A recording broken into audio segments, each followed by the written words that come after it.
Ito yung aking road test ng 6 LED auxiliary light na may dimmer. Dito makikita nyo na dahan-dahan kong papalakasin yung ilaw ng ating 6 LED. Humihina at lumalakas ang ilaw nito dahil nga po meron itong rotary switch. Ibig sabihin pwede mong pahinain at palakasin ang ilaw ng ating auxiliary light. Medyo mahirap nga lang itong gamitin lalo na kapag may kasalubong ka dahil kalat or sabog yung ilaw nito. Kaya pwedeng makasilaw lalo na sa mga oncoming na traffic. Kaya pinapatay at binubuhay ko na lang ito lalo na pag meron akong nakikitang makakasalubong. Alam nyo naman na medyo masakit sa mata yung ganito kalalakas na ilaw lalo na kung merong matataas na lux. Dahil nga po pinapaulit-ulit ko sa inyo na lux yung nagbibigay or nagme-measure ng liwanag at hindi po yung kanilang mga wattage. Ito naman yung itsura ng kanyang white light.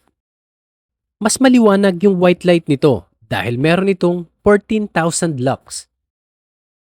Hindi kagaya ng yellow light nito na nasa 9,000 lux lamang. At ito naman yung itsura pag side by side nating tinignan yung kanilang mga ilaw, yung yellow light at yung white light.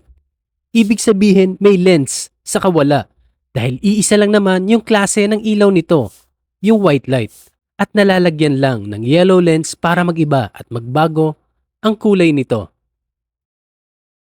Dahil naa-adjust yung ilaw nito ay pwede mo itong hinaan at lakasan, depende na rin kung paano mo ito gagamitin at kung saan mo ito kailangan.